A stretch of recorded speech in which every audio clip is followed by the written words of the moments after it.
We always talk about how narcissistic people groom their supply, and I agree 100%. But talk about also how we talk about how narcissistic people start in childhood with abuse and neglect, trauma bonding, drama, all those things. But we never talk about the empath, how they are groomed as children. The good little boy, the good little girl, right? The good people, the empaths. We never talk about that, but empaths are groomed when they're children. You have those little girls that are always helping out in school and little boys helping out in school, helping people out with their homework, right? Taking out the garbage. First one to come to school, last one to leave. In the household, they're doing their chores, right? They're either Boy Scouts or Girl Scouts, very polite, don't curse, anything like that, helping out the siblings. And sometimes they're also told to shut up, be quiet, sit down. Sometimes those empaths also abuse, right? Molested, told to shut up, get out of here. You don't know what you're talking about, right? And how dare you tell on your uncle that touched you? How dare you tell on your aunt that touched you?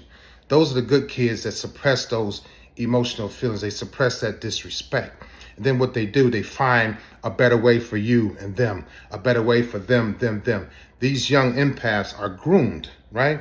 And so they find better things.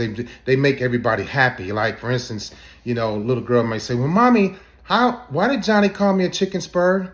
And mommy will go, well, Johnny likes you. It's okay. And she'll go, okay, he likes me. But Johnny actually called you out of your name, right? Or a little boy, mommy, how come she said I got boogers in my nose? Oh, don't worry about it. She's flirting with you. And he'll go, oh, okay, I'll go wipe my nose. But she called him out in front of people, embarrassed him, right? But mommy said, or dad said, oh, it's just okay. This is children just playing. But that starts the disrespect. That starts the suppression for the good people. That starts the suppression for the empaths too, because they have feelings, they have emotions. But as empaths, you all take that course of being nice, being good, being healthy, helping people, right? Doing the chores, right? Working in the garden, working with your parents, staying after school, doing those things, getting the GPAs and all of that. Those are the good people that are groomed. And you always want to make people better, and you're always upbeat and happy, and it's going to be okay, and you have all that positive energy. Where myself, I wasn't hearing none of that. It ain't going to be okay. You effed up, get popped upside my head, called a punk, grabbed, touched, bullied, beat down, all that. And so I become this little monster, and I'm cool with that. You become an empath, and you're cool with that. But we got to understand that empaths are groomed too, right? And so what happens is it becomes hard for you to let go. It becomes hard for an empath to let go as you get older, because you're groomed to take care of people. You're groomed to make things better. So you like things to be better. You like making things better. You like getting your hands on things and people, even animals. You like things to be, polished and everything taken care of. And you want everybody to be happy, right? Or narcissistic people like, I'm happy, I'm good. F all of y'all. But empaths, you all are groomed to take on a lot of problems, a lot of projects within people. And then you get older and you meet people in college. And you get older, you meet people in the military.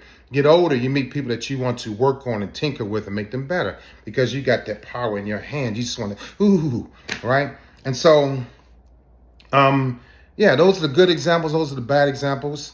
But you start to suppress the disrespect. And as you get older, you start seeing things, and you see more of the good person than you see the bad of that person. So you start to overlook the disrespect, because you were groomed as a child to overlook the disrespect. And it became nothing to you to be disrespected. Absolutely nothing. And so you get disrespected as you get older, but then you suppress it, and you do something nice for people or for that person, and you feel better. You feel good. But they turn around and they disrespect you again and again. You start wondering, why am I doing this? Well, you had that grown child wound also, just like a narcissistic person. But instead of you getting angry about it, you said, oh, I'm going to find something better. Me, I got angry, and I like being angry as a child. I like being angry as a young adult. I like being angry as an adult. You didn't like being angry. You found something better. I found something worse. And I found ways to hurt people. And that's what made me feel good. You couldn't stand seeing somebody hurt. And that made you feel good when you made them feel better, And so that's what happens. The empaths are groomed to see the good in people, but you take on more of the disrespect. So if you're an empath, or if you're a good natured person, and you wonder why you keep taking those bad Leons or Leonas back, it's because your childhood wound, instead of it being a wound for you, you became a warrior. I became a wounded person. And that's the big difference between an empath and a narcissistic person, I think, starting as a child. All right, thank y'all for listening. Have a great day.